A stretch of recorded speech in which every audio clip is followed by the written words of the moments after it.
Bismillahirrahmanirrahim. Assalamualaikum warahmatullahi wabarakatuh. Jadi pertama-tama perkenalkan, nama saya Muhammad Fadillah dari kelas PBS 3E. Jadi saya akan menyimpulkan hasil resume saya tentang materi lembaga keuangan syariah. Yang pertama yaitu materi 1, konsep dasar bank sentral dalam perspektif Islam.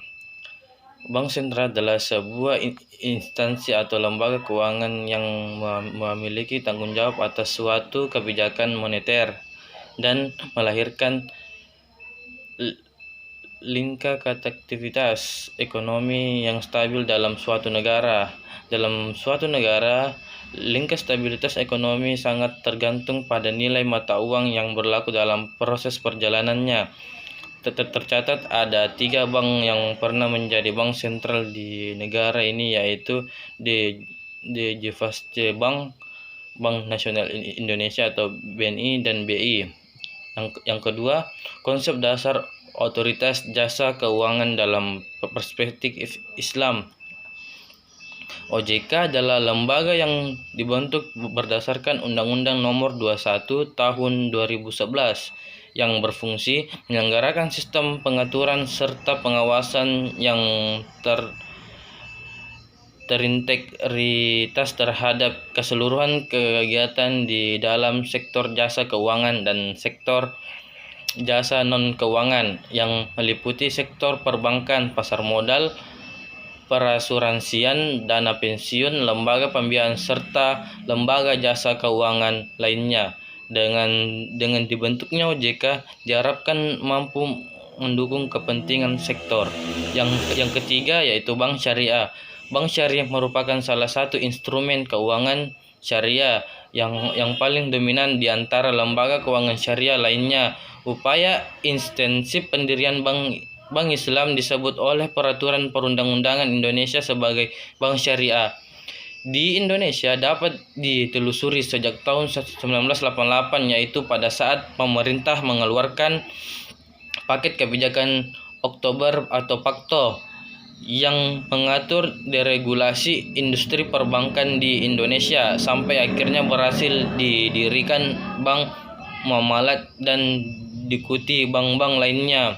Yang keempat, asuransi syariah. Pengertian asuransi secara lebih spesifik terdapat dalam Fatwa DSN nomor 21 DSN MUI X 2001 tentang pedoman umum asuransi syariah. Disebutkan bahwa yang dimaksud dengan asuransi syariah adalah usaha saling melindungi dan tolong-menolong di antara sejumlah orang atau pihak melalui investasi dalam bentuk aset dan atau tabarru yang memberikan pola pengembalian untuk menghadapi risiko tertentu melalui akad atau perikatan. Yang syariah, akad yang tidak mengandung gharar atau penipuan, masyir atau perjudian, riba, sulim atau penganiayaan, riswah atau suap, barang haram dan maksiat. Yang kelima, lembaga pembiayaan syariah. Perkembangan praktik bisnis perusahaan pembiayaan di Indonesia yang umumnya dinilai sebagai sangat diikuti oleh ketertiban peran pemerintah secara seimbang dengan upaya menciptakan dan membina kualitas sumber daya manusianya.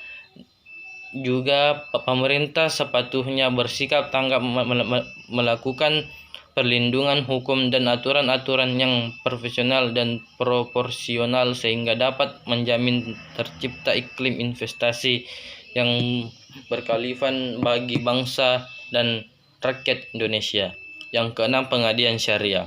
Pengadilan syariah adalah badan usaha yang secara resmi mencapai izin untuk melaksanakan kegiatan lembaga keuangan berupa pembiayaan dalam bentuk pengeluaran dana masyarakat atas dasar hukum KD seperti dimaksud dengan Kitab Undang-Undang Hukum Pendapat terdapat pada pasal 1150.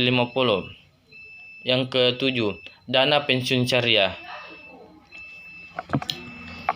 Dari pembahasan makalah di atas dapat disimpulkan bahwa dana pensiun merupakan suatu lembaga yang mengelola program pensiun yang dimaksudkan untuk memberikan kesejahteraan kepada karyawan suatu perusahaan terutama yang telah pensiun sudah tidak produktif. Yang ke-8, koperasi syariah. Koperasi syariah memiliki dua latar belakang pendirian dan kegiatan yang hampir sama kuatnya, yakni sebagai lembaga keuangan mikro dan sebagai lembaga keuangan syariah. Koperasi syariah memiliki tujuan pada umumnya yaitu memajukan kesejahteraan para anggotanya dan masyarakat luas serta membantu perekonomian Indonesia berdasarkan penerapan dari nilai-nilai yang diajarkan Islam. Yang ke-9, Baitumal wal Tamwil. Baitul Mal wat Tamwil adalah lembaga keuangan mikro yang didirikan untuk membiayai dan membantu perkembangan usaha mikro masyarakat berdasarkan prinsip syariah. Dengan menjaring dana-dana tersebut kemudian didistribusikan kepada orang-orang yang berhak menerimanya sesuai dengan yang telah diatur dalam Al-Quran, kemudian berikan bantuan pendanaan untuk aktivitas perekonomian umat dalam skala kecil. Yang ke-10, pasar modal syariah. Berdasarkan pembahasan makalah tentang pasar modal, maka secara umum pasar modal adalah suatu bertemunya para penjual dan pembeli untuk melakukan transaksi. Dalam memperoleh modal, penjual dalam pasar modal merupakan perusahaan yang membutuhkan modal emiten, sehingga mereka berusaha menjual efek-efek di pasar modal.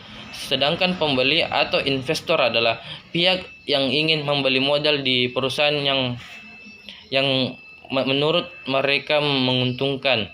Yang ke-11, ventura syariah.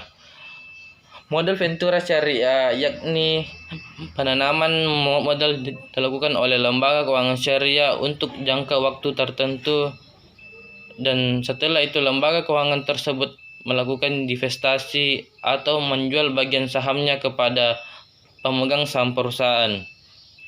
Tujuan modal ventura untuk membantu pengembangan teknologi baru dan memperlancar terjadinya alih teknologi dan manfaatnya bagi perusahaan, yaitu meningkatkan kemampuan memperoleh keuntungan. Yang ke-12, lembaga amil zakat dan wakaf. Amil zakat disebutkan di dalam Al-Quran sebagai pihak yang berhak menerima harta zakat dengan nomor urut 3 setelah fakir dan miskin. Di Indonesia sendiri, tugas pengelola mengumpulkan, mendistribusikan, serta mengatur segala urusan zakat dan sedekah ditangani oleh Badan Amil Zakat atau BAS dan Lembaga Amil Zakat atau LAS. Secara singkat, BAS didirikan oleh pemerintah lewat usulan Kementerian Agama, sedangkan LAS adalah lembaga pengelola zakat berstatus swasta. Jadi untuk itu yang saya bisa sampaikan, mohon kurangnya mohon dimaafkan. Wallahu muwaffiq ila aqwamit thoriq. Wassalamualaikum warahmatullahi wabarakatuh.